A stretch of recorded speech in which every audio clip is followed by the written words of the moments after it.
Ce n'est un secret pour personne. Les personnes fortunées savent comment générer plusieurs sources de revenus, elles ne se contentent jamais d'une seule. Presque toutes les personnes riches et prospères possèdent des actifs qui continuent à produire des revenus et à accumuler un patrimoine à long terme.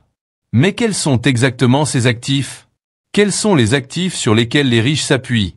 En ce moment même, alors que vous regardez cette vidéo, des personnes se constituent un patrimoine grâce à des actifs spécifiques. Dans cette vidéo, nous allons explorer les 10 actifs qui rendent les gens riches. Mais tout d'abord, nous devons clarifier ce que nous entendons par actif. Qu'est-ce qu'un actif ?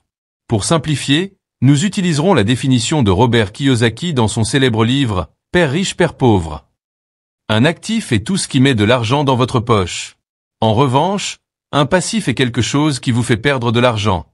Les personnes fortunées s'efforcent d'accumuler des actifs tout en minimisant les passifs, ce qui a pour effet d'accroître leur richesse. Bonjour à tous et bienvenue sur le Titan Cuirassé, une chaîne où vous pouvez apprendre sur l'investissement, les finances personnelles, la gestion de l'argent, la psychologie et sur beaucoup d'autres sujets d'éducation financière, parce que les écoles ne vont pas le faire à votre place.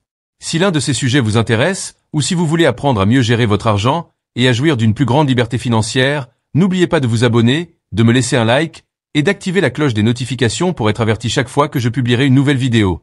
Sans plus tarder, plongeons dans le vif du sujet. 1. Les actions.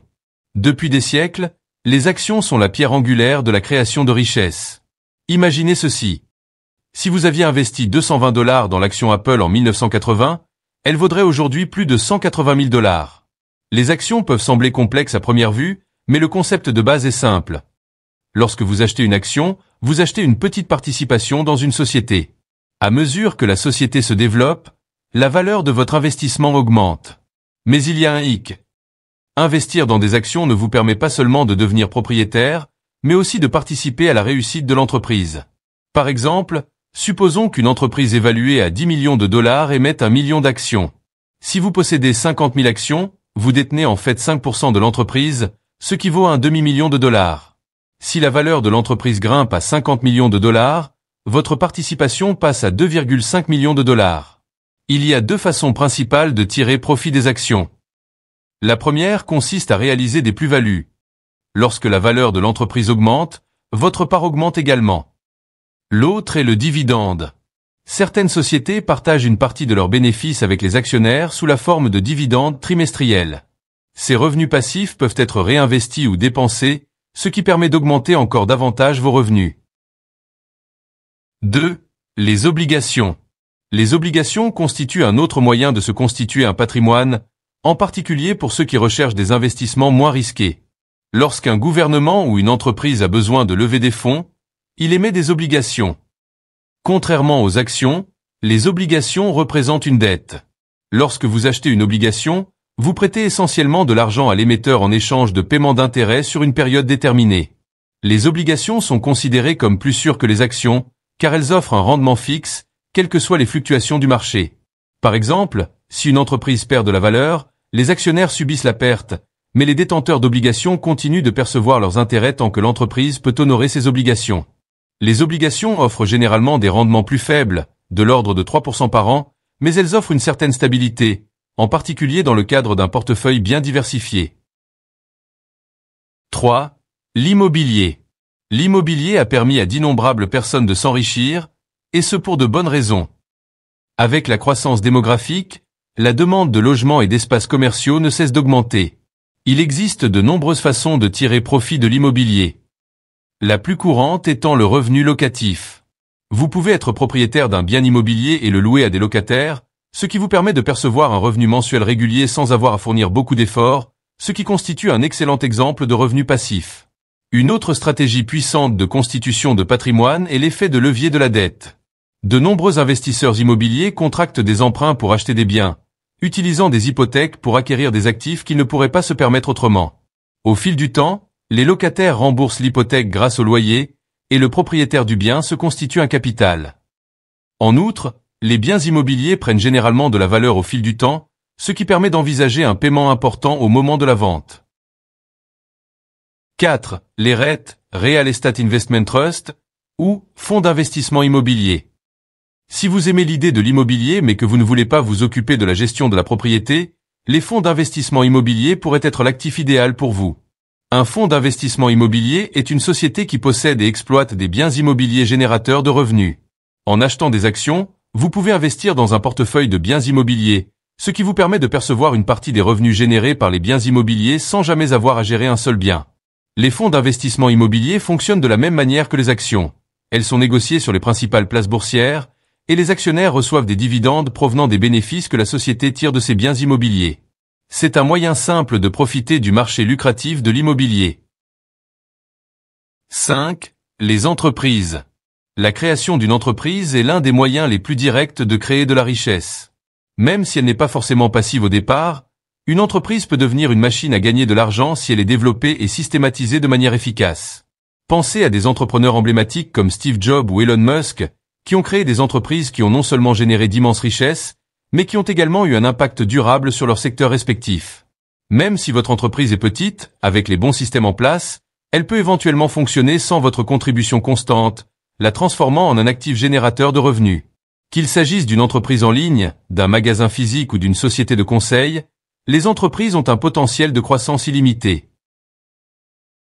6. Les fonds indiciels. Les actions sont un excellent moyen de se constituer un patrimoine, mais il y a un risque. Sélectionner des actions individuelles peut être un pari.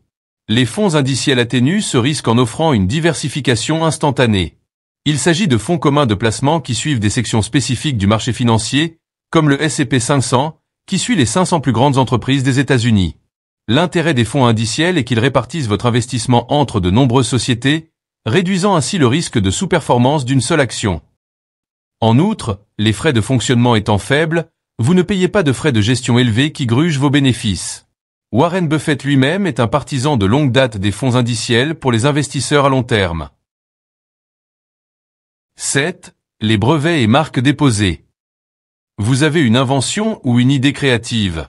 Un brevet peut protéger votre innovation et constituer une source de revenus lucrative, car les entreprises paient pour utiliser votre invention. Un exemple bien connu est Slinky, le simple jouet qui a généré des milliards de dollars de revenus.